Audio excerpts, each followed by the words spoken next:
It was dramatic change. He wasn't a politician. It was clearly a decision from ETA. He'd lived in a world, evidently, where that's how it worked. You give instructions, they carry them out. Entonces Otegi me llamó un día y me dijo que la forma de obligarle a ETA que empezara a negociar quizá sería que el PSOE, Herri Batasuna y el PNV llegaran a un acuerdo político sobre el futuro de Euskadi. Puesto que la mesa técnica con ETA no avanzaba y puesto que ETA parecía que tenía mucho interés en hablar de política, aparte de decirle que no, lo que hacemos es poner en marcha una discusión política con el PNV y con Batasuna. Me encargué de llamarle al PNV y de explicarle lo que pasaba. El PNV era muy incrédulo y se dio cuenta de que durante tantos años, en Chile y después en las negociaciones, no habíamos hablado de ningún contenido político, solo habíamos hablado de método. En aquel momento estaba Josu Jon Imaz de presidente del PNV, que era un hombre muy sensato y muy inteligente, y con un acompañante también sensato e inteligente como Urkullu. Nos dijeron qué demontre podemos hacer porque esto se nos va al fracaso. Y fue cuando nosotros, el Partido Nacionalista Vasco, dijimos, bueno, ¿por qué no intentamos la triangulación? Buscamos un sitio en el que podamos hablar tranquilamente, buscamos la posibilidad de incluso retirarnos de manera discreta en un santuario como el de Loyola, de los jesuitas, atendido por unas monjas. Reuniones en las que había tensión y momentos en los que había posible complicidad también en cuanto a la búsqueda de un preacuerdo, de un acuerdo. La génesis de ETA, su origen y sobre todo su existencia es Euskadi y es la sociedad vasca o un sector minoritario, desgraciadamente, la que le da aliento hasta el final. Es ese apoyo social de un sector minoritario, pequeño, pero existente de la sociedad vasca la que justifica que ETA dure tanto. Es ahí donde hay que hacer la batalla política. Un tema que estuvo pendiente todo el rato encima de la mesa, el tema de Navarra, de la relación de Navarra con el resto de territorios. Aquel acuerdo, ¿qué permitía? Permitía entender que si un día los navarros y navarras decidían, junto con los vascos y vascas de Araba, Guipúzcoa y Vizcaya, conformar un marco confederal, federal, unitario, de la manera que se proponga, aquel acuerdo posibilitaba eso. Lo que había que hacer es convencer a los navarros. Y nosotros creíamos que eso era suficiente para seguir avanzando. Todo dentro de las normas legales, todo hecho democráticamente, todo hecho por consenso, pero era un acuerdo tremendo para aquellas circunstancias, porque al PSOE nunca le ha gustado hablar del País Vasco francés y de Euskal Herria y esas cosas, y el texto empezaba reconociendo que Euskal Herria era una nacionalidad. Yo creo que fue un esfuerzo que mereció la pena y que nos permitió alcanzar ciertos consensos y ciertos acuerdos. Siguió Rubalcaba apoyando. En los puntos difíciles, yo le decía a Josu Jon Imaz, oye, llámale a Rubalcaba y dile que esto es importante, porque si le llamo yo, me va a decir que no. Josu Jon y luego Íñigo han tenido un comportamiento exquisito, excelente. Nunca han pedido nada para ellos, siempre han trabajado por la paz en Euskadi. De Loyola se ha escrito mucho. Y cada uno ha contado su versión, como pasa siempre en estas reuniones. Loyola no acabó con acuerdo, no es verdad. Hubo una última reunión donde había un documento y el documento tenía enmiendas. De hecho, las del PSE las guardo, las conservo. Había muchas enmiendas.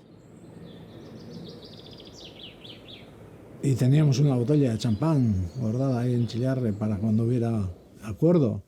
Y dijo Arnaldo, vamos a abrir la botella y tal. Y dije yo, espérate un poco porque tú has dicho que esto lo tiene que ratificar alguien, ¿no? Sí, la Mesa Nacional y tal. Y yo le dije, sí, la Mesa Nacional. Ya a estas alturas no nos vas a engañar. Tú vas a donde vas a pedir el visto bueno del acuerdo. Por tanto, la botella de champán vamos a esperar un poquito. ETA tenía su posición con respecto a ese acuerdo y era una posición crítica con ese acuerdo. El problema no lo teníamos ahí. El problema lo teníamos en el seno de la izquierda abertzale, en la que había dos posiciones también.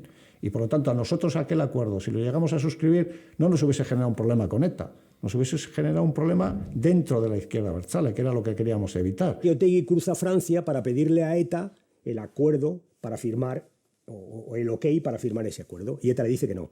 ¿Por qué corta Loyola? Sobre todo lo que no le gustaba era que fuera Batasuna la que discutiera de política con el PNV y con el PSE. Por eso corta Loyola.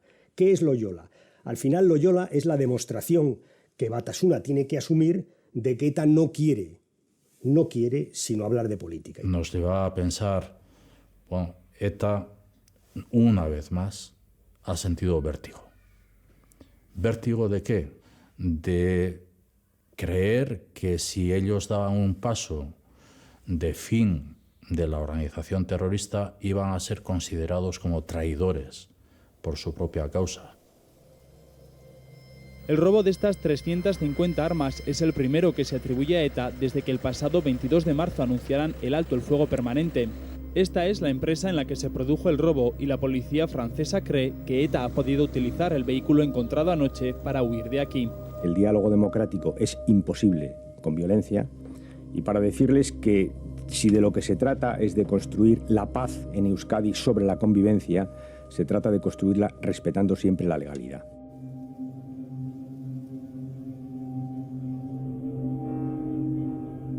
En Oslo nos encontramos con la sorpresa de que ya desaparece Josu Ternera y está ya de negociador Thierry, ¿no?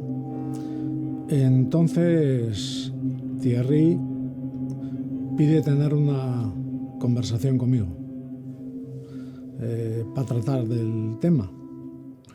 Y nada, nos buscamos un restaurante que me acuerdo que vino el camarero y dijo españoles, porque estábamos hablando en castellano, claro. Vi que en la conversación actuaba como si no conociera la hoja de ruta pactada con Ternera. El planteamiento un poco de Thierry era, mira, esto, tanta Henri Dunant, tanta mesa, tanta reunión, esto lo arreglamos tú y yo en un par de horas, hombre. Y entonces me acuerdo que le dije, pero ¿tú tienes mando en plaza? Y me dijo, lo que yo diga va a misa, soy el jefe. Lo de Navarra también sacó. Y le decía, ¿y qué hacemos con la gente que está en contra de la incorporación si es mayoritario? Y hacía una expresión así, con las manos, que nunca entendí lo que quería decir, que era como excluirlos o echarlos. El restaurante cerró después de las comidas y tal, pero fuimos a un hotel, nos llevó el servicio secreto y seguimos también hablando. Yo no salía de mi asombro. Me dijo, si se rompe esta negociación, vamos a convertir a España en un Vietnam. Y expresiones de ese tipo, ¿no? Me daba miedo hasta decirlos, ¿no? Porque podía parecer que yo estaba escuchando esas cosas y era cómplice. Jesús me contó una conversación tremenda que tienen en una comida o en una cena donde Jesús le dice, si esto acaba mal, vais a ir todos a la cárcel, y él le dice, y tú te pondrás corbatas negras, que yo le dije a Jesús, ¿cómo lo has aguantado? ¿Cómo no te has levantado y le has dicho, se acabó? I thought it was really tough on Jesus. I'm not sure he felt it was tough. I mean, Jesus is much stronger character than one thinks. And, you know, he just rolled with it and fuck off, really. Technically, as a mediator, it was a fascinating moment because you went from night to day or day to night in the changes of that leadership. Había llegado a la dirección, supongo, por ser el más tirado para adelante y el más bruto. Era un antiguo polimili que se había huido a Sudamérica, a Cuba, que había retornado a Francia, que se dedicaba a funciones logísticas. Había estado al lado de Miquel Ancha y creemos que por esa proximidad es por la que se produce su ascenso. Otra vez empezó diciéndome, quiero que me pongas con el presidente del gobierno. Quiero hablar con el presidente del gobierno. Joder, ¿cómo te voy a poner yo con el presidente del gobierno, hombre? ¿Cómo va a hablar contigo con el presidente del gobierno? Me da igual.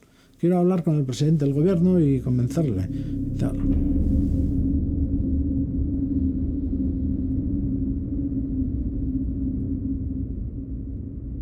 Llegué a la noche a casa, vine en coche, me acuerdo. Me acuerdo que vine escuchando la COPE, además, que me estaban poniendo a parir. Y cuando llegué a casa le dije a Rafi, esto se acabó. La reunión no acaba con ningún acuerdo, pero acaba con el acuerdo de volver a reunirse. Y por tanto, de la reunión nuestros representantes vienen, digamos, razonablemente escépticos porque no se ha avanzado, pero bueno, por lo menos se han desbrozado algunas cosas. Y hoy les expreso una convicción. Dentro de un año estaremos mejor que hoy. No sé por dónde les vendría la información optimista, ¿eh? Y esa frase, pues claro, fue un error. En tan solo unos segundos, 3 de las 5 plantas del módulo D del aeropuerto de Madrid-Barajas se han venido abajo, se han desplomado unas sobre otras, como si fueran un acordeón. La explosión de la furgoneta bomba ha dejado tras de sí toneladas de bloques de cemento. Entre los escombros, los bomberos tratan de abrirse paso. Ahora mismo tienen una prioridad: localizar a las 2 personas que en el momento de la explosión estaban en este parking y que 12 horas después continúan en paradero desconocido. Señorías, aunque no es frecuente, entre los responsables públicos quiero reconocer el claro error que cometí. Pensé que se había acabado, ¿no? Pensé, bueno, ETA ha dinamitado la posibilidad de acabar con la violencia y sobre todo pensé, ETA ha dinamitado el punto 10 de Ajuria Enea, es decir, todo ha saltado por los aires, ¿no? Como no se dan las condiciones que establecimos, he ordenado suspender todas las iniciativas para desarrollar ese diálogo. El atentado de la T4 se produce cuando estábamos reunidos Otegi y yo en Chillarre. Arnaldo estaba deshecho, preocupadísimo, nervioso,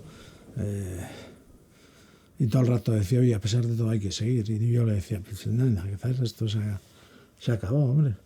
Quizá algún día empecemos otra, pero no, esto es la primera parte del partido. Ganaremos la segunda, decía, porque de ahora en adelante vamos a cambiar de actitud y no sé qué.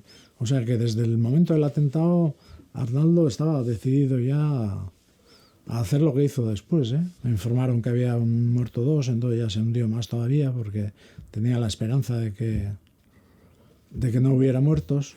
Y yo recuerdo que estuvimos aquí, precisamente en este caserío, esa mañana, frente a lo que era una catástrofe, en términos humanos, con la muerte de 2 inmigrantes ecuatorianos. Y uno tenía la impresión de que había levantado un castillo en el que se estaba generando una cierta confianza, que habíamos tardado años en hacerlo, que estábamos en la misma dirección y de repente una buena mañana el castillo salta por los aires. El proceso de solución al conflicto político vasco no está roto. Lo ocurrido hoy en Madrid, si se confirmara la autoría de ETA, no nos retrotrae de ninguna manera a un escenario anterior al 24 de marzo.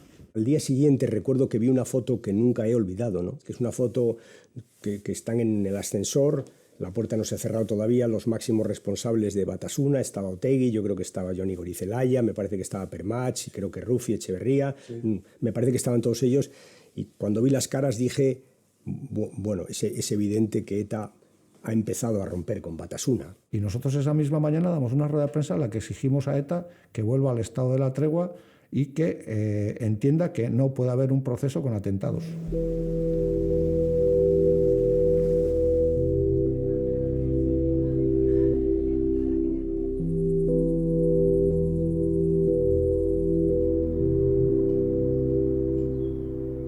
Es verdad que ETA no vuelve a atentar, no hace nada.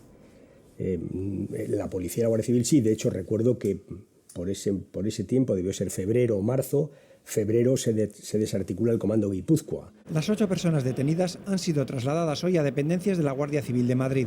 Yo esperaba que iba a haber una respuesta de ETA a la semana o a los 10 días y no hay respuesta. ETA se empeña en decir que no ha roto la tregua. A través de los intermediarios, del Henry Dunant, empieza a mandar mensajes de que quiere volver a la reunión, de que quiere volver a verse. Y entonces cuando, pues me parece que es Tony Blair o el Sinn Féin empiezan a presionar y es cuando se plantea esa reunión. We found in our process, and I think the Spanish ambassador found this as well, that outside influences are important. The bomb which went off in the airport. I think it was after ETA had made a statement that their ceasefire would be permanent, so it caused a huge debate and huge difficulties. The duty of negotiators, I suppose, is to try and overcome that. In other words, they have to be able to stand above the emotion, so they know themselves that the goal is much bigger than the tragedy that has happened. Rubalcaba made it quite clear that from his perspective, the peace process was finished. And I said to him, Batasuna wants to continue with the peace process. He basically gave me a challenge. He said to me, if you can persuade Batasuna to make a statement against violence, and if you can persuade Batasuna in turn to persuade ETA that they need to declare an end, not only a ceasefire, but an end to their armed struggle, we will engage on the political issues with the Abetsala left. There's no doubt in my mind, although he took a hard line, he was looking for solutions. Esta sí que es una decisión difícil, es mucho más difícil que la de empezar en el 2004, muchísimo más difícil, mucho más difícil. ETA no había hecho nada, seguía técnicamente en tregua. Y para todo gobierno que ETA no atente, yo creo que es una obligación intentarlo. Intentar que la tregua se prolongara. Esto era importante.